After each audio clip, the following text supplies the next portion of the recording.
How's it going, everybody? My name is Jason. I'll be your host on this CFL talk show, Hussey's Huddle. In this video, we talk about all of the things surrounding the Charleston Hughes situation, with him ultimately ending up in Toronto. But quickly before we get started, just a few announcements here. Again, thank you guys so much for all the support lately. Really means a lot to me. And also, the footage that you guys normally see in these videos from Maximum Football 2020, I have to edit in all the players from that. And so, if you guys see a player that's no longer on a certain team, it's just because I haven't gotten to that yet. I'm sorry, guys, it just takes a lot of time to input all this player information, and I really appreciate your patience with that. But in time, everything will be all aligned again, and the players will all be on the right teams and so forth. And if you're new, what's up? I'm Jason. I upload twice a week on this channel, and so if you want instant CFL content, this is the place for it. With that said, let's get into today's video. So long story short, Charleston Hughes is now a member of the Toronto Argos. So how did we get here? Basically what happened was, like a lot of players in the CFL, almost every player in the CFL, are being asked to take pay cuts this offseason due to the league's shortcomings in revenue, and as a result, players like Hughes, who were making upwards of almost $200,000 a year, in particular, were targeted to take pay cuts this offseason. And basically, Hughes and the Rough Riders couldn't come to agreement on a new contract. There was some bad exchanges publicly between the two sides, and as a result, the Riders actually ended up even releasing him before free agency even started. And as a result, really quickly, he signed with the Toronto Argos. And I look at this from three perspectives: Hughes himself, the Riders, and the Argos. For Hughes, it's pretty simple. I think he just wanted to be respected by the by Riders in this situation. And Rod Peterson, of the Rod Peterson Show, said as much when he was defending Hughes' decision to go to the Argos on Twitter the other night. And at this point, Hughes is 37 years old, and even though he has shown little signs of regression in his CFL career in his late 30s, as he's getting up there in age, he's probably trying to cash in, or under these financial circumstances, at least trying to make sure that he's on top of his position for salary. And apparently that was an issue. I forget what the exact number. I'll post it on the screen when I upload this video, but they were reportedly $15K apart in contract talks, and there was a big thing about Jagarrett Davis of the Hamilton Tiger Cats making $15K more than him on his 2021 contract. And so I guess Hughes, in his mind, he's equally as good of a player as Jagarrett Davis at this point, even though Jagarrett Davis is significantly younger. And he felt like he was disrespected by the Riders in that regard. For Hughes personally, after leaving Saskatchewan, this guy was a huge part of that community there. He had established himself as a CFL all-time great during his time there, even though he was already a superstar during his time with the Calgary Stampeders. And now he moves out east for the first time in his career, and it's going to be an interesting scenario, because I don't think that the Argos, aside from recent signings, that they really have all that talented of a roster still. I just think there's a lot of big names, and we're going to see some of these work out, like Martavis Bryant or Eric Rogers, and all these different pieces that they're going to have to get in rhythm now that they've signed this offseason.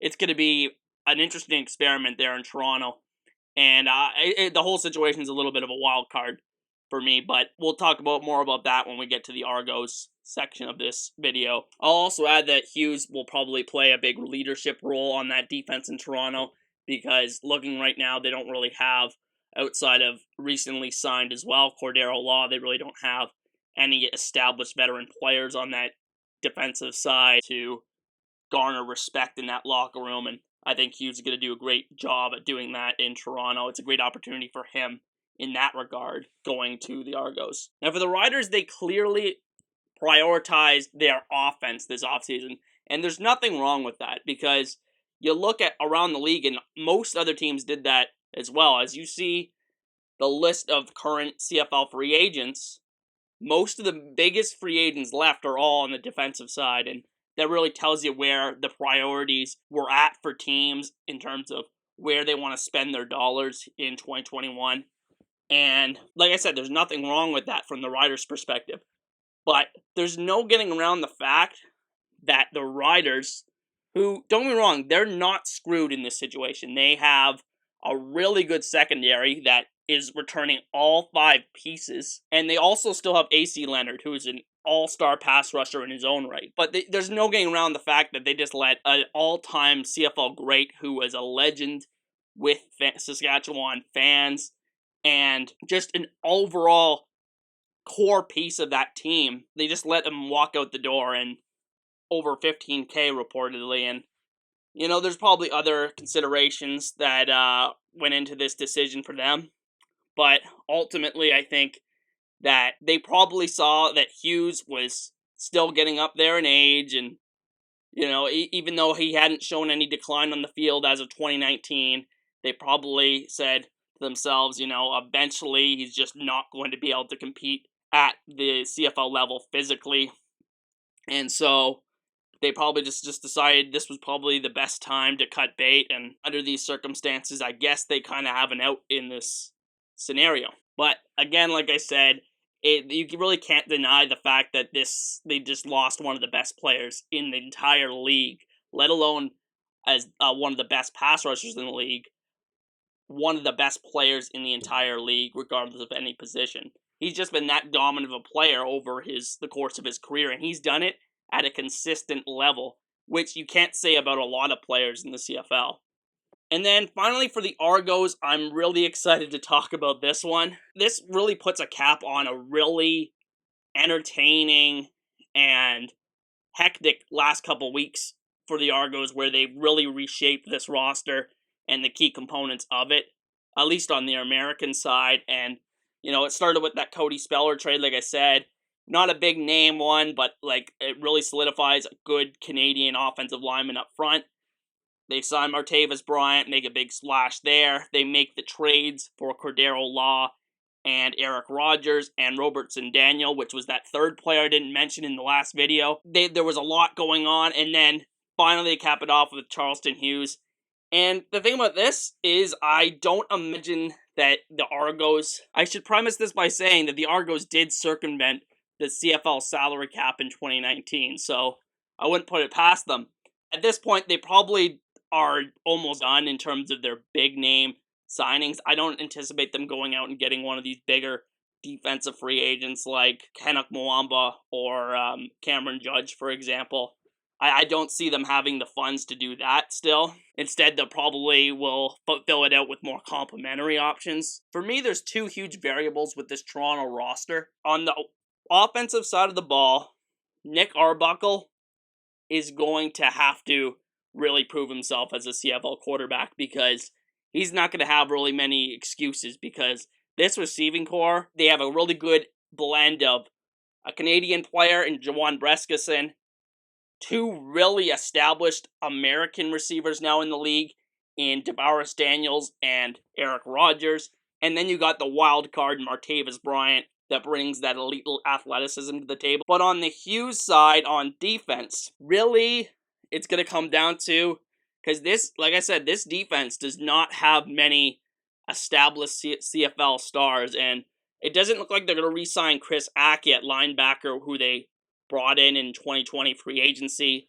It doesn't look like they're going to bring him back. To be honest, when I look at the American part of this roster, it doesn't look that bad for the Argos.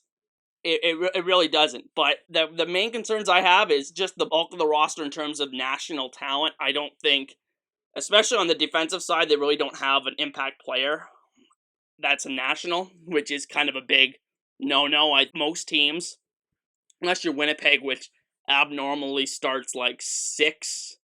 I think they had 6 of their 7 national starters were on offense last year. Usually you need to have at least a couple good national starters on defense, and it's going to be very interesting to see where they end up starting these players, because it looks like they're probably going to start 4 offensive linemen. I think Isaiah Cage is probably going to be the lone American offensive lineman for them. I think they're going to start 4 offensive linemen, and then obviously Brescison, but where they put in those other two pieces is going to be very interesting to me. Back to the Hughes thing, this defense is really going to be pinned on their two big acquisitions. Hughes, who obviously speaks for himself, but they also were able to come to an agreement with Cordero Law, who is, well, like I said in a couple of videos ago, one of the best speed rushers in the entire CFL. And it's really going to come down to those two guys who are both in their 30s. I think Cordero Law is like 32 or 33. You know, those two guys not showing any kind of decline and being those players, impact players that we know they can be. It's really going to come down to that for the Argos. I don't think Toronto has the impact players on the back end to make up for if Hughes and Law are not playing elite level football and giving them that pass rush, because the defense was really an Achilles heel for the Argos in 2019, and I don't think they have gotten a lot better on the back end of that defense, and so we'll see how that works out. But overall, the potential of this Argos team, the ceiling of Argos team, has really shot up the last couple of weeks because of all these signings. I think the potential of this roster is so much more than it was 2 weeks ago. But I think the worst case scenario for this team is still worst in the East, because I could see a lot of things going wrong. The quarterback not working out. There's just not enough depth on this roster. There's just too many holes. But I can see in a scenario where they competing for first in the East, or probably being the second best team, I think I would probably move them above Montreal right now, just based on the potential of these signings. Just because I haven't seen Montreal do anything to really fill holes on the defensive side either. They are what Toronto is, minus a pass rush. They really don't have much on the defensive side at all in Montreal, and I like the Argos right now, potential-wise, better than those teams. But anyway, love what the Argos have done over the last couple of weeks. These are real ceiling-raising moves if they all work out. But like I said, there are some concerns I have, like I voiced in the last couple videos about the Argos. But anyway, that's going to be the end of today's video. I'd like to thank you guys all for watching. Once again, my name is Jason. If you want to support the channel, the best way to do it is by hitting that like button or subscribing to Hussey's Huddle for more CFL content just like this. Thanks again. I'll see you guys next time. Peace.